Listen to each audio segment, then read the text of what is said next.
Okay, Assalamualaikum dan salam sejahtera. Kita sambung kuliah kita berkenaan dengan tutorial yang melibatkan shockwave dan juga penyelesaian keseluruhan yang melibatkan asymptotic flow.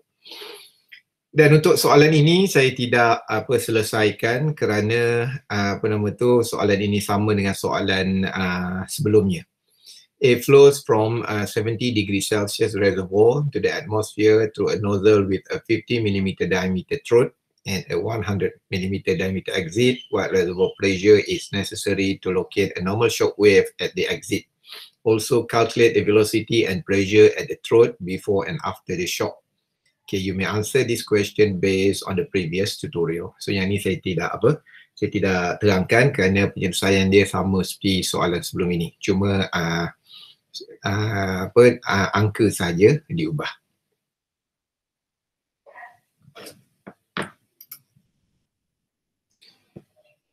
Seterusnya kita melihat soalan nombor 26.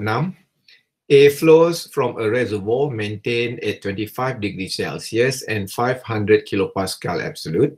It flows through a nozzle with throat and exit diameter of 50 millimeters and 100 millimeters, respectively. What receiver pressure is necessary to locate a normal shock wave at a location where the diameter is 80 millimeters? Also determine the velocity before the shock and at the exit. So di sini kita mempunyai keadaan yang sama di mana kita mempunyai sebuah reservoir di sini, dan reservoir di sini bersambung dengan convergent divergent nozzle, dan di dalam convergent divergent nozzle kita ada throat dan kita ada exit. Cuma di dalam permasalahan ini kita dapati bahawa shockwave berlaku bukan di exit seperti dalam tutorial yang lepas. Okay, jadi shockwave berlaku di antara throat dan exit. Maksudnya masih lagi berlaku di dalam convergent divergent nozzle. Okay. Beza yang besar di dalam penyelesaian masalah ini ialah kita tidak boleh sewenang-wenangnya menggunakan P2 di sini atmospheric pressure kerana ia masih lagi di dalam nozzle. Oleh itu tekanan yang berlaku mungkin tidak sama dengan atmospheric pressure. Sekiranya pengiraan untuk 3, kita boleh beranggapan bahawa tekanan adalah atmospheric pressure, atau kita kata kita perlu juga mengira di antara 2 dan 3 kerana kedudukan 3 ini adalah seketika ataupun betul-betul berada pada kawasan exit. Okay. Yang soalan sebelumnya kita dapati bahawa shockwave berlaku pada exit, oleh itu nilai outlet di sini kita kata mungkin telah menjauhi exit area. Oleh itu kita boleh beranggapan bahawa tekanan di sini telah diseimbangkan oleh atmospheric pressure. Jadi kita cuba melihat penyelesaian yang boleh kita buat untuk menyelesaikan masalah ini. Langkah pertama, saya harap pelajar boleh melukis diagram bagi menulis ataupun menentukan maklumat yang kita ada dan apa sahaja maklumat yang ada, dan supaya kita boleh faham rumus apakah yang boleh kita gunakan. Jadi berdasarkan soalan, kita kata reservoir kita tahu bahawa ia adalah 25 darjah Celsius dan 500 kilopascal absolute. Kemudian kita ada throat, kita ada diameter 50 mm, dan kita tahu bahawa di dalam throat selalunya ia mencapai Mach number 1. So kemudian shockwave berlaku di dalam divergent section dalam keadaan di mana diameter shockwave ataupun areanya adalah diameternya adalah 80 mm. Dan pada exit di sini diameternya adalah 100 mm.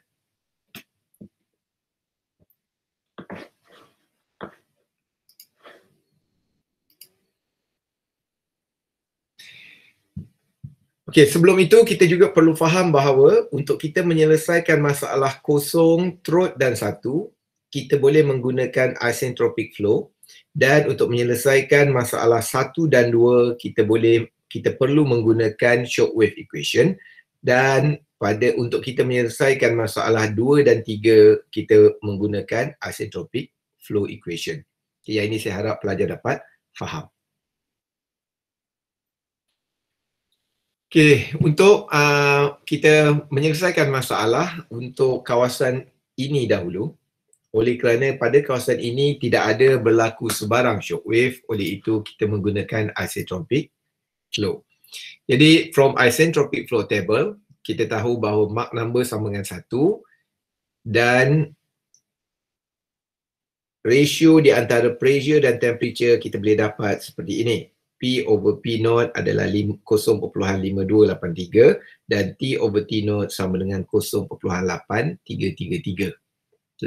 So oleh itu kita boleh mengira pressure at throat sebagai, okey, kita boleh mengira pressure at throat sebagai 0.5283 didarabkan dengan pressure pada stagnation condition. So kita dapat 264.15 kilopascal absolute dan temperature kita boleh mengira sebagai 0.8333 didarabkan dengan temperature yang diubah dengan temperature dengan unit Kelvin dan kita boleh dapat ia 248.3 Kelvin.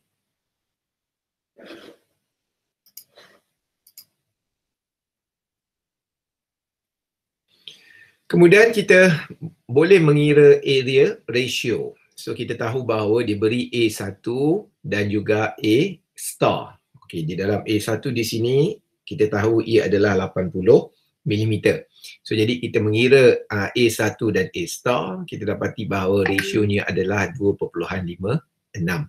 Dan jika kita melihat di dalam isentropic flow table, kenapa kita menggunakan isentropic flow table? Kerana pada point 1 ia masih lagi berlaku before shockwave. Dan kita kena faham bahawa kemungkinan di dalam isentropic flow table ada dua nilai yang kita boleh ambil. Oleh kerana shockwave berlaku, kita dinasihatkan ataupun kita perlu untuk mengambil nilai Mach number yang lebih daripada 1. Jadi dalam keadaan ini, setelah kita melihat di dalam tabel, kita dapati bahawa dengan ratio A1 over A star sama dengan 2.56, Mach number 1 ialah 2.47. Dan seterusnya kita boleh mengira pressure before the shock wave. Okay, oleh kerana pressure before the shock wave berlaku di kawasan ini, membawa maksud kita perlu menggunakan rumus isentropic flow. Jadi ini adalah rumus isentropic flow. Okay, pelajar sebenarnya berhak untuk membuat comparison di antara kosong dengan throat, antara kosong dan throat, kosong dan satu, ataupun satu dan throat. Mana-mana sahaja pelajar boleh compare dengan menggunakan isentropic equation. Okay, jadi ia bergantung kepada maklumat di bahagian manakah yang boleh membantu di dalam pengiraan kita. Okay, di dalam keadaan ini mungkin saya memilih untuk membuat ratio P1 over P throat. Kerana di dalam P throat kita ketahui bahawa Mach number sama dengan 1 dan pada P1 Mach number kita telah ketahui sama dengan 2.47. Oleh itu kita mendapat ratio P1 over P throat sebanyak 0.11 dan kita boleh mengira P1 sebanyak 30.66 kilopascal absolute.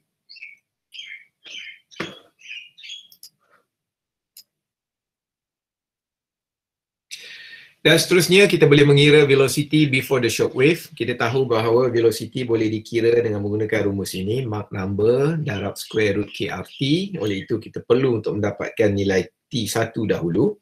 So kita menggunakan isentropic equation di sini. So kita boleh mengira T1 over T throat sama dengan 0.54 dan seterusnya kita boleh mengira T1 sama dengan 134.2 Kelvin. Kemudian kita masukkan di dalam rumus ini, kita boleh mengira bahawa V1 sama juga dengan 573.6 meter per second.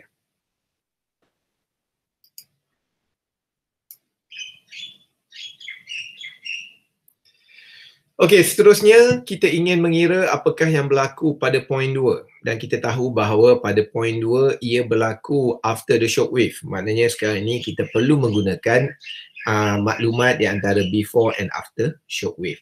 Dan di dalam keadaan ini saya nasihatkan pelajar supaya menggunakan point 1 dan point 2. Walaupun kita kata mungkin pelajar kata oh saya ada stagnation point, saya ada throat point di sini, saya tak galakkan untuk pelajar comparekan 0 dan 2 ataupun throat dan 2.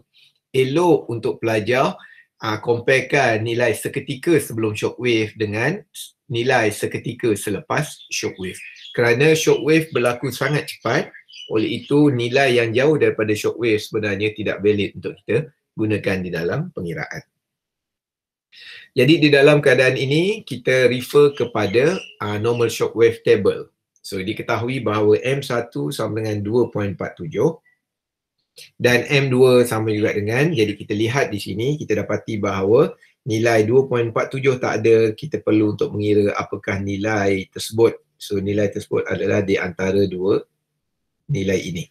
So jadi saya harap pelajar dapat buat interpolation calculation. So jadi kita boleh mengira M2 sama dengan 0.5159, P2 over P1 sama juga dengan 6.95 dan T2 over T1 sama dengan 2.108. Oleh itu pressure after the shock wave kita boleh kira sebagai ini, P2 berdasarkan table yang ada kita boleh mengira sebagai 213.1 kilopascal absolute dan temperature after the shock wave ialah 282.9 Kelvin. So until this stage, we know the Mach number and pressure at point number 2.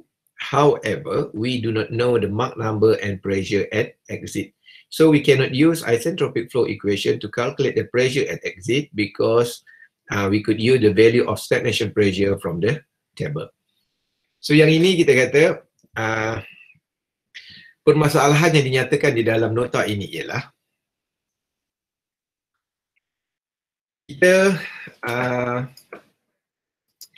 kita telah mendapat nilai pada point 2 di sini, tetapi kita tidak mendapat, kita perlu untuk mengira nilai pada point 3. Tetapi sebenarnya kita tidak boleh gunakan nilai yang di belakang ini untuk mencari nilai point 3. Kerana apa? Ia telah dipisahkan dengan shock wave. Okay. Dan pengiraan untuk point 2 dan point 3 kita perlu mengira menggunakan isentropic flow kerana tidak ada shock wave di antara 2 dan 3. Tetapi kita lihat bahawa data point 3 terlalu sedikit menyebabkan kita mungkin tidak boleh melakukan pengiraan. Jadi bagaimana untuk menyelesaikan masalah ini? Okay. So jadi kita lihat, kita ketahui bahawa from point 2 to point 3 it is an isentropic flow. From point 1 to point 2 it is a normal shock wave flow. So from normal shock wave table kita tahu bahawa M2 sama dengan 0.5159.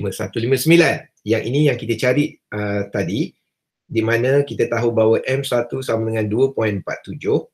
Kita mengira interpolation di sini, kita dapati bahawa M2 adalah sama dengan 0.5159. So di sini kita pakai ratio stagnation pressure seperti yang ditunjukkan di dalam kolom ini. Oleh itu, kita keluarkan stagnation pressure 02 over stagnation pressure 01 sama dengan 0.5112. Okey, so kemudian kita kata the reservoir pressure ataupun kita kata stagnation pressure, P0 adalah stagnation pressure. So bila kita tulis sebagai P01 bermaksud stagnation pressure at point number 1. Dan sekiranya kita tulis P02 atau P02 membawa maksud stagnation pressure at point number 2.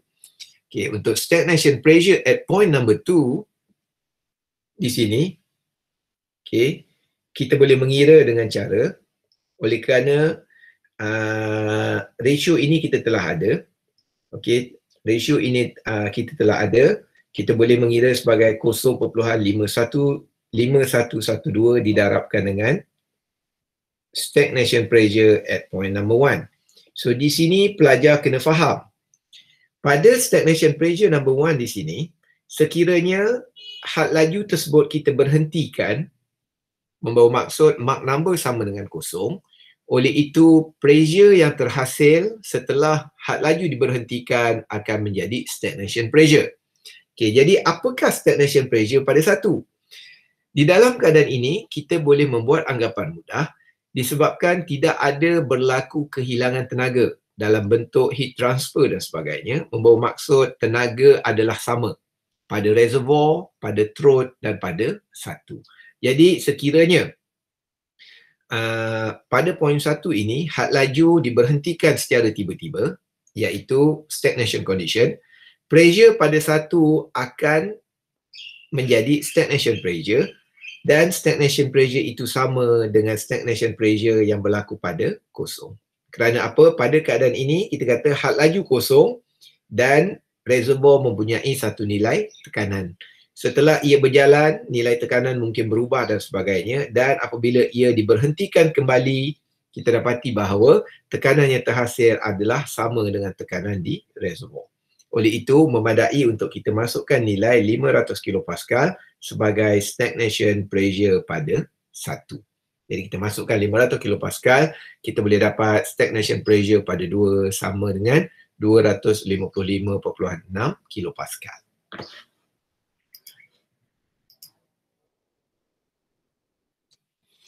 Kemudian, isentropic flow occurs from point 2 immediately after the shock wave to the exit.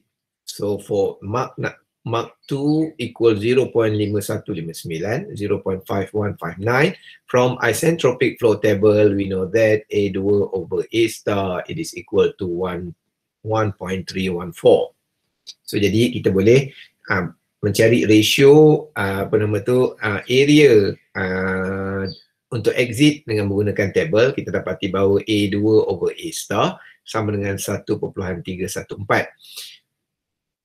So, dengan beranggapan bahawa AE adalah area for exit, okay, jadi kita boleh mengira ratio area untuk exit AE over A star sama juga A2 over A star didarabkan dengan AE over A2. Jadi kita tahu A2 over A star kita telah mengira sebelumnya 1.314 dan A exit over A2 kita boleh kira kerana nilai diameter telah diberi dan kita boleh dapat AE over A star sama dengan 2.053.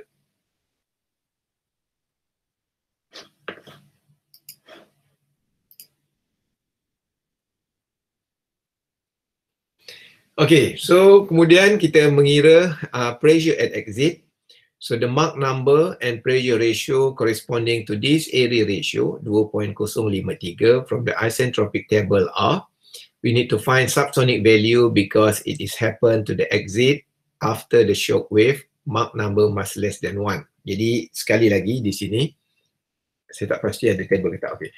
Jadi di sini kita saya harap pelajar, saya tidak sertakan table.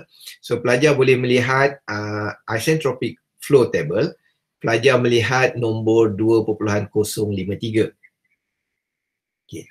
Dan setelah pelajar melihat nombor 2.053, pelajar cuba dapatkan apakah nilai Mach number tersebut. Tetapi daripada table yang kita ada, pelajar mungkin akan dapat dua nilai. Di sini saya harap pelajar dapat memilih nilai Mach number yang kecil daripada 1. Kerana apa? Apabila sesuatu aliran melalui shock wave, kita kata had laju akan immediately diperlahankan, oleh itu Mach number tidak mungkin lebih daripada 1. Jadi maknanya saya harap pelajar dapat tengok isentropic flow table dan kita tengok ratio, kita tengok Mach number yang kurang daripada 1.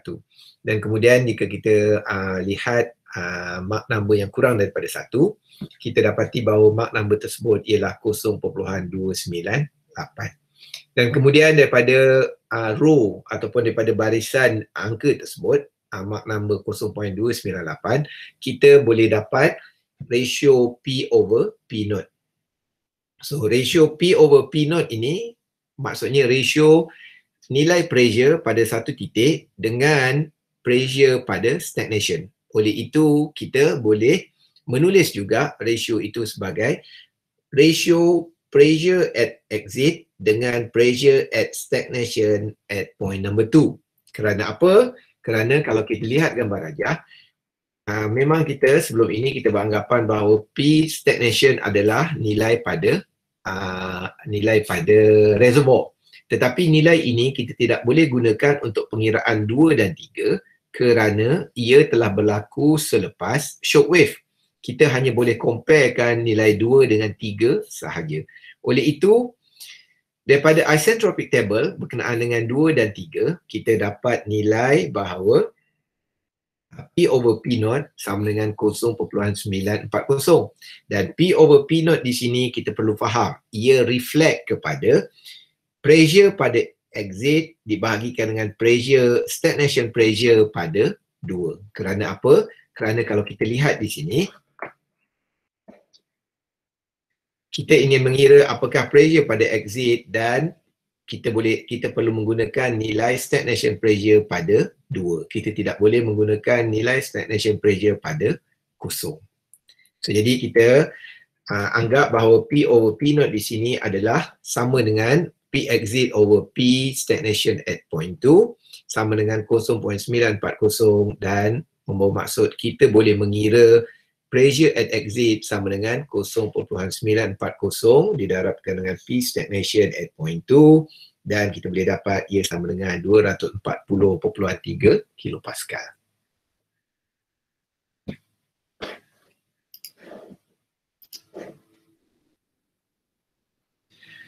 Seterusnya kita mengira temperature at exit.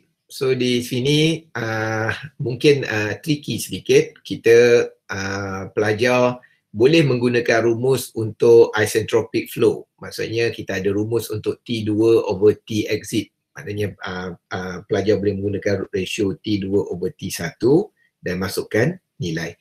Cuma di sini saya nak tunjuk boleh juga sekiranya kita menggunakan basic equation. Kerana apa? T2 over T1 sebenarnya sama juga dengan P2 over P1 kuasa K tolak 1 over K. Tetapi dalam keadaan ini kita menggunakan ratio T2 over T exit sama dengan P2 over P exit kuasa K tolak 1 over K. Kita masukkan nilai dan kita boleh dapat T exit sama juga dengan 292.8 Kelvin. Dan seterusnya kita boleh mengira velocity at exit dengan menggunakan rumus ini. Kita masukkan nilai dan kita dapati bahawa velocity at exit sama juga dengan 102.2 meter per second.